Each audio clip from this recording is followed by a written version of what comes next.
We are in a battle. We have created this culture of sickness, disease, and death that is not of God's heart. This is us choosing the things of the world over the life-giving power of God. April 30th was the last day of the Hebrew calendar of the Passover. And I felt a shift in the spirit happen on May 1st.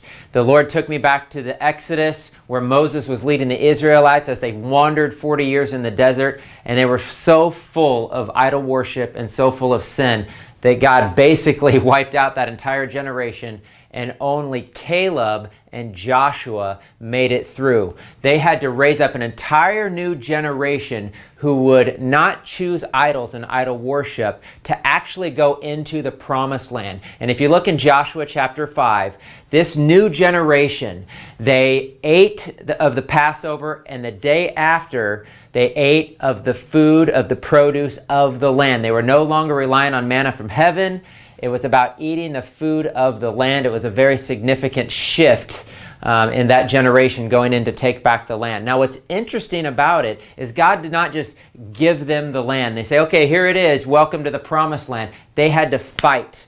We're in a fight. We're in a battle. They had to fight to take back the land. They had to take possession of the land and fight for it. And your body is the temple of the holy, living God. You are not your own. You were bought at a price. We should be possessed by the living God. And we're in a battle over our lives, and we're losing the battle. Look around us. There's a reason everyone around us is sick. Our loved ones are losing their lives prematurely. We have a pharmaceutical industry and a medical industry and a food industry that is consuming human life. It is affecting our children. Now we see our children sick. I am calling people to action to take back the land. Take back your bodies. We need to die to the dullness of this world. This isn't a game anymore. This is about life and death, and we're losing the battle. Our children are suffering because of our choices, the sins of our past generations. We're 4 or 5 generations into processed foods and this medical industry that is man-made. It is not of God's heart, and we have to choose out of it. And when we choose out of it, we will find healing. God has promised a season of healing for this year. He made that very clear to me as he painted this picture for me, that we are to eat of the produce of God's land. We're to eat of the things of God, not only spiritually, but also physically, because the man-made physical things of this world are destroying human life,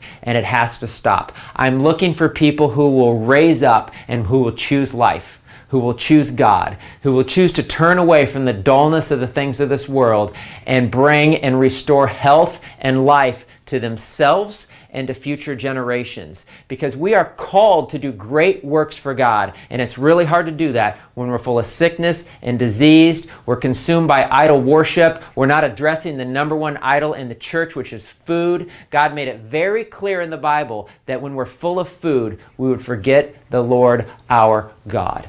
And these holy temples are the indwelling place of the living God. And it's not just fun and games with you can do whatever you want to your body and just think that everything's going to be okay. If you want to be fully possessed by God, fully possessed by Christ, and I do not hear the church talking about this, we need to cleanse our temples. We need to heal our physical body so we can do the fullness of what God called us to do on this earth. And we can turn away from sickness and disease. We can heal our bodies if we can get out of our own way and not choose our way, not choose the things of the world. We can allow God to work in us, which is His heart, which is what He's wanted from the very beginning. So I'm asking you, I'm calling you, I'm begging you to take back the land.